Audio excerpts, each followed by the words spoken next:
Welcome to Metal Band's Chronicles, where metal lives!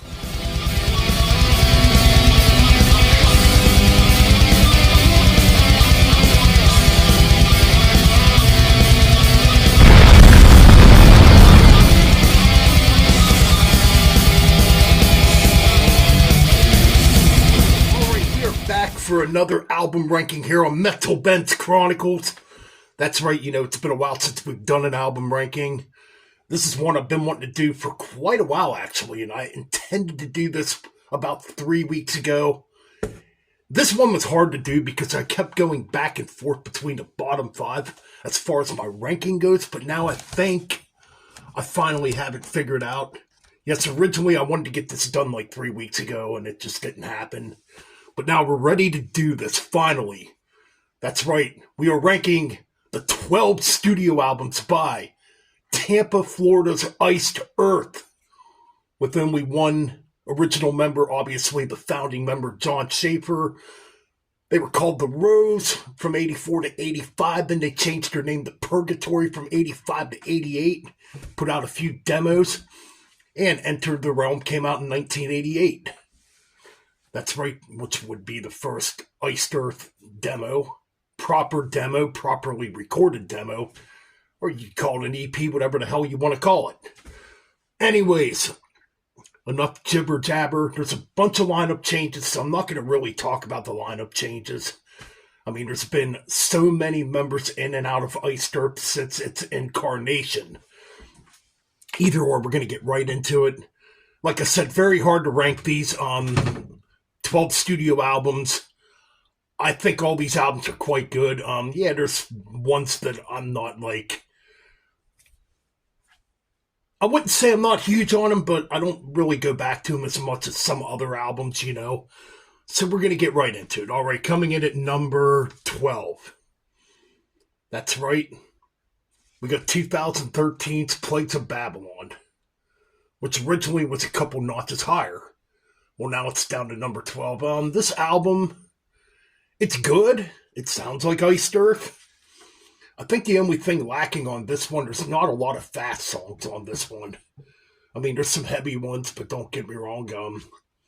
Not a lot of speed on this one, though. I feel like the songwriting is maybe a little backstepped, But there's some damn good stuff on here, like Cthulhu. Let's see. Among the Living Dead's good. The Calling's good. The opening track, Plagues of Babylon's good. Good stuff on here, Again, not a bad album, but it comes in at number 12. All right, number 11. Now this one, I actually had ranked in last place for the longest time until I went back and re-listened to it. I'm talking about Overtures of the Wicked. The Crucible of Men. That's right. The Crucible of Men from 2008. This would be the return of Matthew Barlow on vocals for this album, at least. I remember at the time hearing that Matthew Barlow's coming back to Iced Earth. I was pretty damn excited. I was really happy because, Matthew Barlow is probably easily my favorite vocalist of Iced Earth. And to me, it's the vocalist that really fits this band, But he would leave again, and then, that's when Stu Block came in. But anyways, pretty good album. I Walk Among You is a good track. Or is it I Walk Alone? Oh, I think it's called I Walk Alone. Okay, never mind. The Revealing's pretty good. Really hard reading these tracks on the back of here. Anyways, pretty solid. Again, it might suffer a little bit songwriting-wise, just a little bit. It's not one I go back to very often, but, not a bad album. All right, coming in at number 10 would be the final album up to this point, Incorruptible from 2017. Definitely an improvement over Plagues of Babylon, I think, in a lot of ways. I think the songwriting on here is a little more memorable. And plus, you get some thrashy stuff on here. That's why I like it. Great Heathen Army's cool. Seven-Headed Whore kicks ass. I love that song. Probably the thrashiest tune on here. There's a couple other ones too. Defiance is good. Brothers is a pretty good melodic track. Yeah, man. All in all, this is pretty solid stuff. Last Iced Earth album up to this point. I'm not going to get into the debacle of what happened on January 6th. I don't want to talk about it. I don't want to hear about it. We're not making this political. We're talking about the band Iced Earth as far as like album rankings go. But anyway, so that one comes in at number 10. Incorruptible coming in at number 9.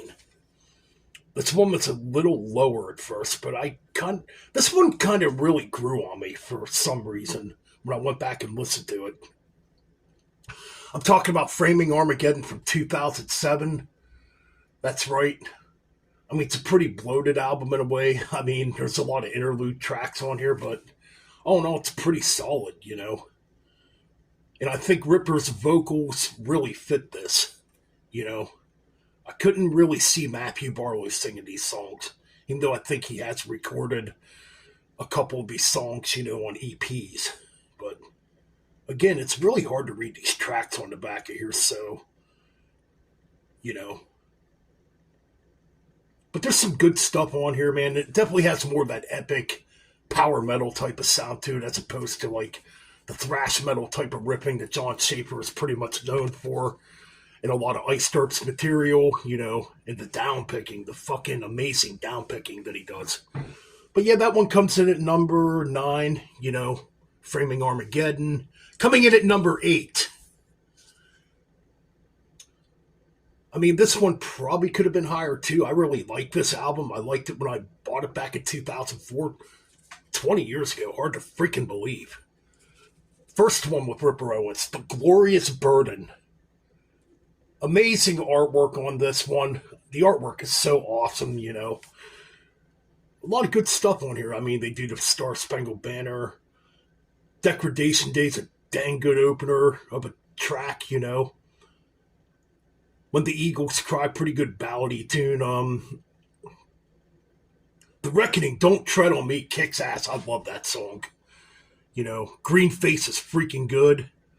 A lot of good stuff on here. Then you get the epic Gettysburg. You know, the 3 parts of Gettysburg, man, really good stuff indeed. You know, The Devil to Pay, Hold All at Cost, you know, and you get High Water Mark, excuse me, which is the 3-part Gettysburg, clocking in at over 32 minutes long. Really, really, really awesome stuff.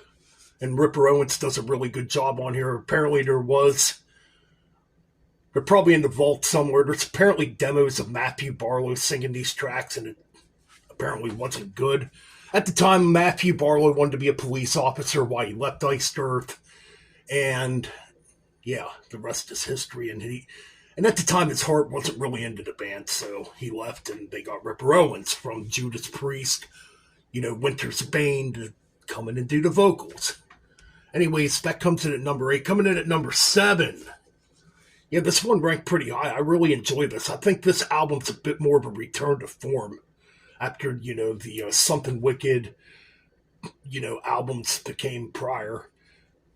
We're talking about Dystopia from 2010.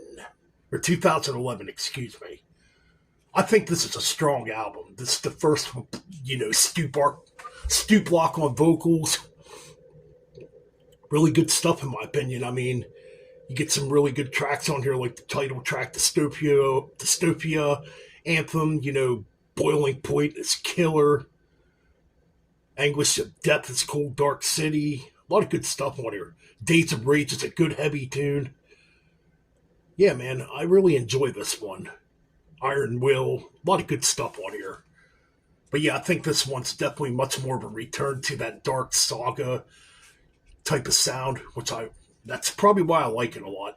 I know a lot of people bitch because of Stu Block's vocals sounding very similar to Matthew Barlow. Me, I never had a problem with it, but whatever, right? All right, moving on. This would be the last album Matthew Barlow did at the time prior to leaving, and obviously coming back later. So this one, coming in at number 6, That's right, we got 2001's Horror Show. Yeah, this one's another solid album, man. A lot of good stuff on here. I like the track Damien. Whoop's a cool track. Jack is really good. That's a good thrashy tune. You know, Ghost of Freedom, good stuff. The Phantom of Opera Ghost rules. I love that tune. Good epic. Dracula's probably my favorite track on here. Really good stuff. I really enjoy this one. And this is I think this is the only one that had Richard Christie. No, Richard Christie was on the Glorious Burden too. But yeah, man, good stuff.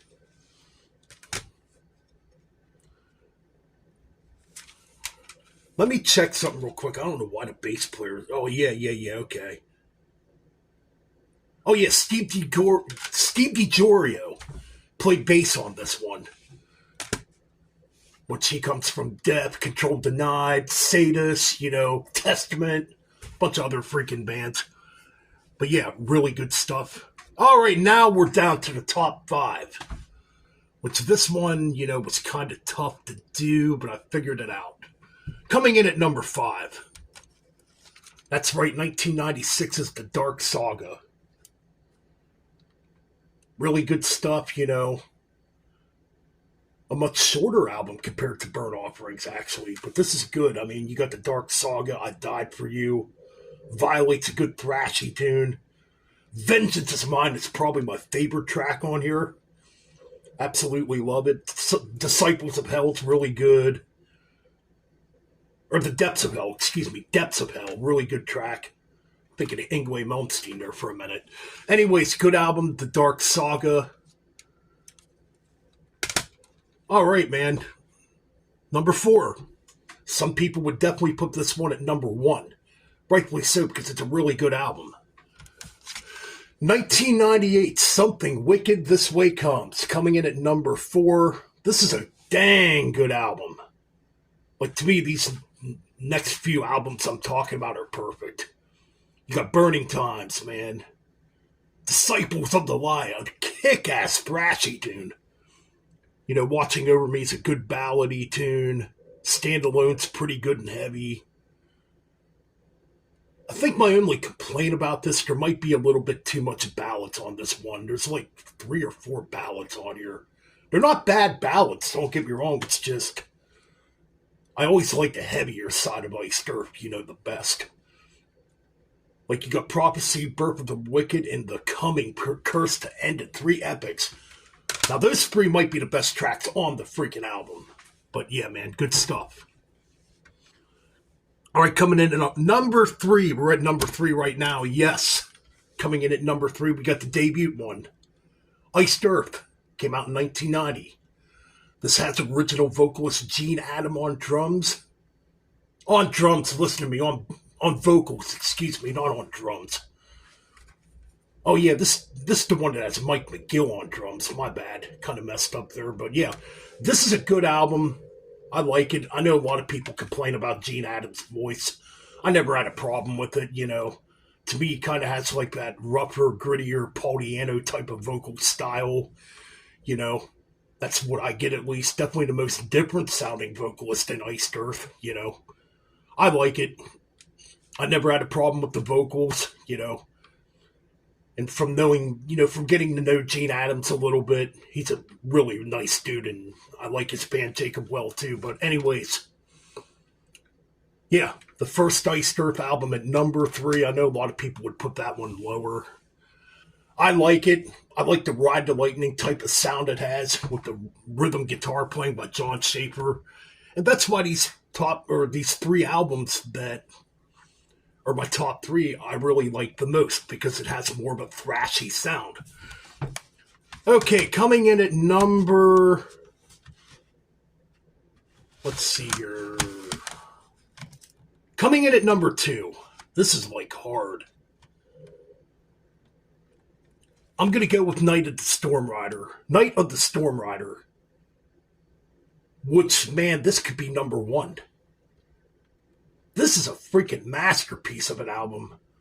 To me, and this one came out in 1991. Yes, every song on here is good. Angels, Holocaust, Storm Rider is really cool. Good thrashy tune. The path I chose, I love the rhythm guitar playing in that track. So killer. Before the Vision, Mystical End, like every track on here is good. Desert Rains, Pure Evil, Reaching the End, and my favorite track on here is the final track, Travel and Stagium. Love it. Love it. So epic sounding. It's so dark sounding, you know. And I love that piano outro to that track too. So yes, coming in at number 2. That's right. Night of the Storm Rider. All right. And that one has John Greeley on vocals, another really awesome guy that I've talked with on Facebook Messenger. Really cool guy. He's got his own band now, Seventh Servant, you know, which is a really good album too. Anyways, let's go to number 1. It has to be number 1. This was the very first Iced Earth album I bought back in 1999. I'm talking about Burnt Offerings. Always loved that album cover too. This is definitely the heaviest Iced Earth album, the darkest Iced Earth album. You know, John Schaefer was just really pissed off when he made this album back then, you know. Really good stuff. This would be the first with Matthew Barlow on vocals. Such a good album. Burnt Offerings, Last December, Diary, Brainwash, Burning Oasis, a different version of Burning Oasis, though. Actually, the track Burning Oasis goes back to the Purgatory days, but the music is totally different in it. But yeah, Creator's Failure, The Pure Spirit, and the epic, my all-time favorite Iced Earth song, Dante's Inferno. Just freaking awesomeness, man. Like all 15 or 16 minutes of it, you know, just a killer, epic song. It sounds like it's very fucking hard to play on guitar. Yes, that's my number 1. That's my Iced Earth ranking. I'm hoping there is an Iced Earth album in the future, just like a lot of us Iced Earth fans are really hoping. I don't give a shit about all that political January 6th crap. You know, I just care about the music. I care about the band. And to me, John Schaefer is one of the greatest rhythm guitar players in metal. His downpicking is just impeccable. Probably better than James Hetfield, if we're going to be honest. But that's my album ranking for Iced Earth. Hell, man, if you enjoyed this video, man, definitely subscribe. We will try to bring back more of these album rankings to the channel. All right, keep it freaking metal and listen to some Iced Earth.